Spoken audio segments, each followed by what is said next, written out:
this show we're going to be making Cloud's Bustersword from, well, it's more Zack's Bustersword from Final Fantasy Crisis Core. I'm aware that canonically it is passed from one to the other, but the design changes between Final Fantasy VII and Crisis Core, and a little bit in Advent Children as well, and the remake is going to have a different design again. So this one is going to be the Crisis Core specifically one, but the difference is barely anything. It's just in the guard section, so this could be used for all of them. So what I'm going to be doing this with is foam core boards. They're all 5mm, mine are A2 I believe, and then I'm going to be using some pipe, which, yeah, I'm going to be using 34mm pipe, as well as a broom handle and two 90-degree sections for the pipe, or two 90-degree joiners for the pipe, and one T-joiner. And that should be about it. Oh, and some silicon sealant that I'm definitely going to need for finishing. The scale of this I have drawn on a piece of paper. I'm going to be putting up a picture of on my Facebook page. The two scales on it, which are scale and true scale, because, yeah. The scaled version is for somebody who is 5'6", and the true scale is measured for me, which is 6 foot. So again, the dimensions change based on how tall the person holding the sword is. So yeah, just try to get them accurately shaped. Again, you can work out the difference between the two and work it out for yourself from the numbers written on it, if you can understand my writing. Okay, at this point I've cut out the part here for the main blade. Now in this case, if I've cut 8mm off of the, or 8 centimeters off of the actual width, because that's going to be the blade as it comes out, it's going to be that 8 centimeters. But then I just cut the shape of the chisel head basically. Now I've done this in order to do it, because my boards aren't actually aren't over 1 meter something long. I've had to stick the two together using masking tape. Then I just drew the shape on using a measuring tape and a pencil, and then cut it out with a knife. Luckily foam core is actually weak enough that a craft knife will just slice straight through it, and my finger. Yeah, be careful with the craft knife, they do cut very, very well. But once I've done this, I then have to actually mark out where the pipes are going to go inside. Now I know I'm going to have about 2-3 centimeters edge on here, and I know that's going to be 5mm, because in the end I'm just going to have one board covering the top, and this is going to be the connection point for the blade, which I'm going to build separately anyway. But the next stage is to get your pipe and measure it to length, and make sure you've got a bit down the bottom so the actual T-joint holding the two bits of pipe up lengthways actually aren't going to be like right on the bottom, because then they can tear out and snap and stuff. You don't want that to happen. And also, don't forget when making these things to stagger your joints, because we've got one joint by there and one joint by here, because if you make all your joints in the same place, it creates a weak spot in the design, which means it can break. Or alternately, just use a board where you don't need to do it. But if you can't get boards that long, it's the best way to do it in my experience. So I've now cut these to length. Basically, I just laid it out inside and drew on where the big centre holes are going to be going on here, just to make sure it doesn't interfere. And then just laid it all out. I have this long piece running the length, and I got a shorter one running the length on the other side. Now these are going to be relatively light because they're hollow, and they should give enough strength to hold together. Now on the joiners between the T-joint by here and the 290 degrees, I've cut little lengths of pipe to do that. Now I'm going to be sticking them all together using hot glue. I know you're supposed to use welding cement and stuff like that. Then for the handle, I have a second pipe, and I'm going to put that into the bottom of that T-joint. Then I'm going to stick a broom handle up the centre, just so the pipe has enough rigidity to be held as a sword. Then once that's done, I'm going to start on the next phase. I've now stuck the pipework together. Now, again, that's just going to be the inside. It's not that heavy, but basically make sure to get this hole in line facing downwards, because that's going to be deciding where your handle goes. And as you can see, it fits in quite well. Now after this, I'm now going to cut 4 cm high sections, and then cut a circle into them the size of this pipe, and then just put them around as bracing, just to hold it on, so I can put it there and there. And then on the edge of that, I'm going to put a vertical piece, and then build up some honeycomb inside. This section here with the holes is going to be like one solid block, so it's just going to be like that, just to make sure that you can put the holes through in the end. Since last time, I have now put these on, which are just little off-cuts with the circle, well, they're little braces. They've got a circle cut into them and a straight line up. I've just glued them on and then done a bit of glue across on the edges of them to glue them to the pipe. Now again, that'll hold it all together. Again, it just adds a bit of reinforcement to the side, and then a straight bit on there and there. That's just so when I'm not going to fill this in with one solid block, I'm going to fill it in with like lots of crossbars going across. So it's got as much air in it as possible, so it remains as light as possible. Again, that weighs barely anything at the moment. So then down here though, I have to do this with one solid section, down to the fact that I'm going to be drilling through it later. And after I did that, I then marked the position of this block, because when you put the material holes through it, you don't want it to be just obviously hollow. So that's what that's there for. And then I marked the position of these 2 holes, which will go straight through this block once it's on top. The next bit up, I'm literally going to get 4 cm thick strip, and then I'm going to just put cross hatching in here. Again, the first one I built was with a honeycomb structure, but I doubt this one actually needs it. This is just so when it's pressed against, it has the strength to survive. And then yeah, once you do that, then go around the edges on this end as well, and build up some across there as well, or there, and just build up some things here. Basically do this, but down there. And then I'm going to stick the handle on, which again, as I said before, is just a stick in a pipe. Then I'm going to glue in, or put some glue in there and put some glue there, just to make sure that it sticks, then slide it all together.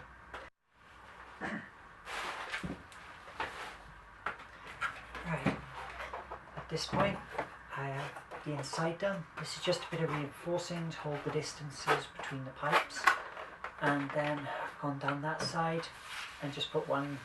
I would do it in one solid piece, but I can't, so I've had to do it in 3. But that's that side done, and that's the majority of the core done.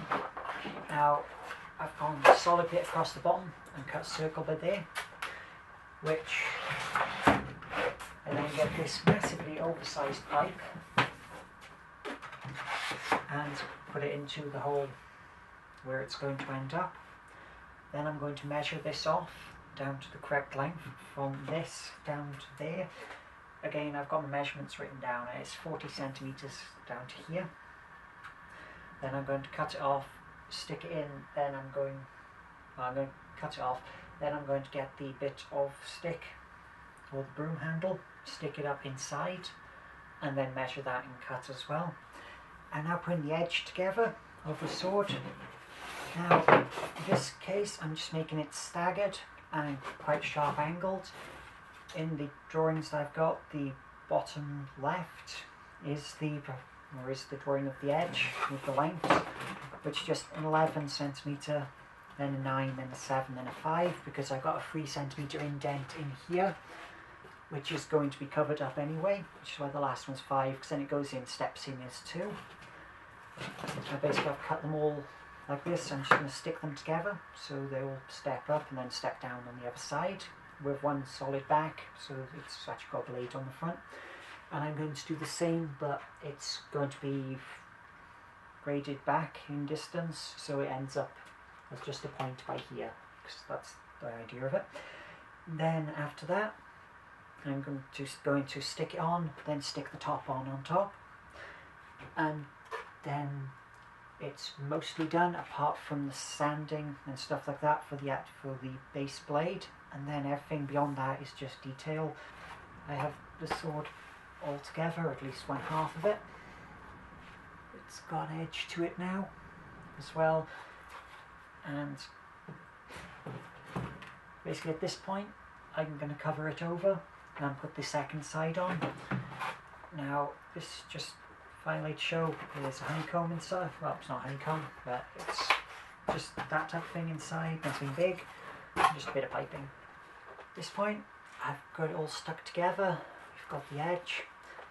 As you can see looking here, this handle isn't in the centre because of the extra bit the blade added, which I forgot to add for, so that was my mistake, and I wouldn't do it again on the next one, but that's something to look out for when you're first putting in the main work. Now, as far as the rest goes, this is just the detailing for the materia harness, and at this point I'm having to go quite intensively with the filing, so I may as well do that bit next. This is the blade. Basically you just get the file and cut it down to the angle that you want. When you file, make sure to always go across like that outwards from the blade, because if you come inwards it'll rip up all the cardboard off the top of the foam core and it looks absolutely terrible. So go out, and you can, if you've got a long enough file, sweep across like that as you're supposed to with a file. But then after that I've got to add a little bit here which just juts out a bit and is curved because that's what the original is, and then do a bit across the back because as you can see here there's quite a bit of gap and stuff like that, so I'm just going to do one over the back because that's in the original design as well. And I've just got to do the detailed bits on here and drill through the materia harness. I've done this small section here so far just so you can see the difference of before and after. Hopefully you can see that. So that bit there's been filed down so it's sharpish.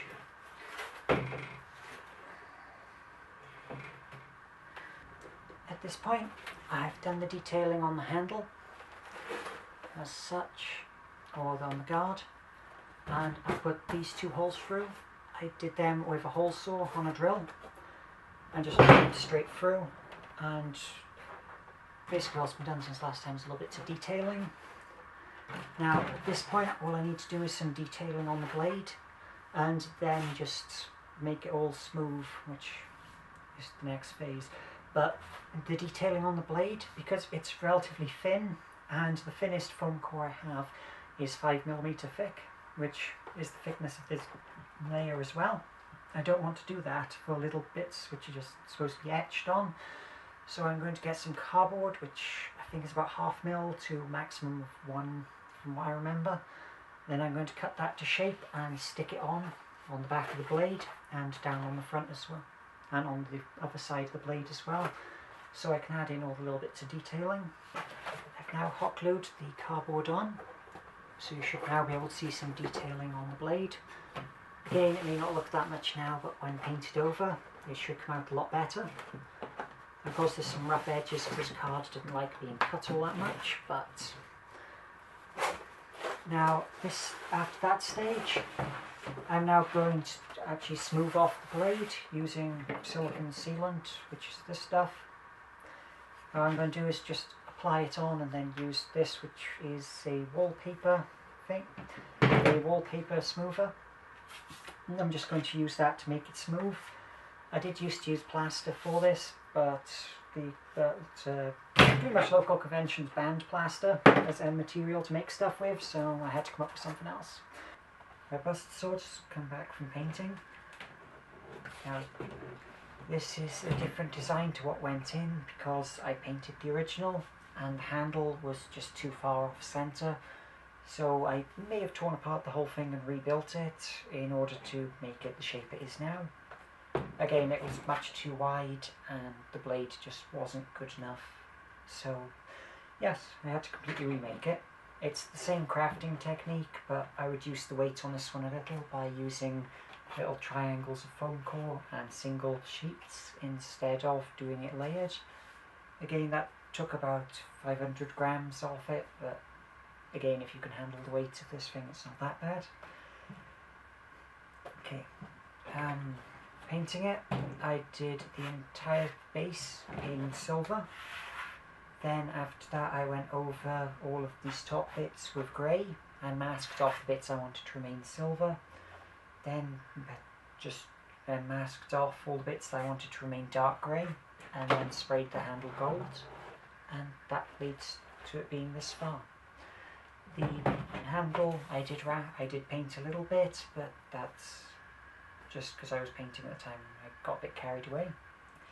I've now done the detailing on the actual blade, but you can barely see it down to the fact it's really small. But it's just there for my peace of mind more than anything. Right now I'm going to wrap the handle. Now start off with hot glue and a long strip of fake red leather, and basically put the hot glue onto the outward facing side and stick it on so the strip is on the or like running down the shaft like that. Then once you get to the bottom of your shaft, twist it over like such and stick it on in place underneath and in the centre. Now it's on like that so you can wrap it over, so any movement in it will just tighten it up and grip it more.